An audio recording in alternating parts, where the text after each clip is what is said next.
জলাভূমি আর গ্রাম বাংলার রূপসীর প্রকৃতির এক অনন্য রূপকার হলো এই যে হিজল গাছটা দেখতে পাচ্ছেন।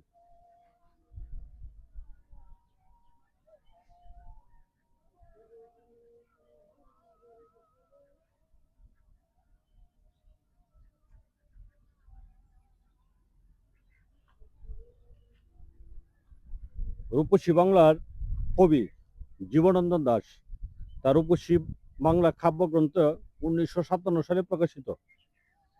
সোনার কাছায় কবিতায় তিনি হিজল গাছ সম্পর্কে একটি চমৎকার কথা বলেছিলেন। তিনি বলেছিলেন, হিজল গাছে লেগে আছে কাঁচা রোদ।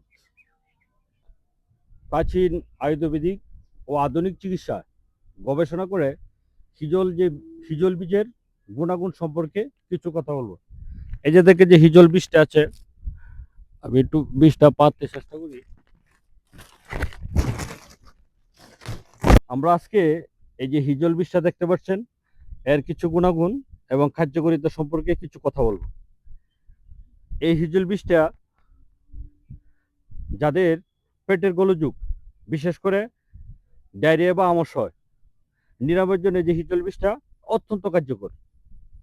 আরেকটা হচ্ছে বীজের ভিতরে যে অংশটা থাকে, এটা যদি গুঁড়া করে মধুর সাথে গেলে শ্বাসকষ্ট, কাশি, বুকের কফ দ্রুত সারে।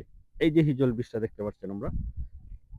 আরেকটা হচ্ছে যে কাজ করে সে দাঁতের বাতের ব্যথা বা হাড়ের জয়েন্টের ফোলা ভাব কমাতে এই হিজল যে বীজটা আছে, এটা পেস্ট বানিয়ে প্রলেপ দিলে দ্রুত কাজ করে এই হিজল বীজ।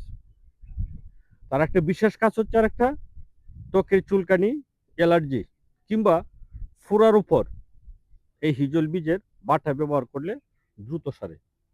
এই যে হিজল গাছটা দেখতে পাচ্ছেন ঠিক আমার পেছনে, এটা আসলে বিলের ধারে কিংবা নদীর ধারে অনায়াসে বেড়ে ওঠে। আমরা এই হিজল বীজের সঠিক ব্যবহার করব, প্রকৃতির সাথে থাকবো, সুস্থই থাকবো। প্রিয় ভিউয়ার্স, আমার চ্যানেল এবং ফেসবুক পেজের নাম হচ্ছে safa.com। ফলো এবং সাবস্ক্রাইব করবেন, এই প্রত্যাশা আমি সবসময় রাখি। আল্লাহ হাফেজ।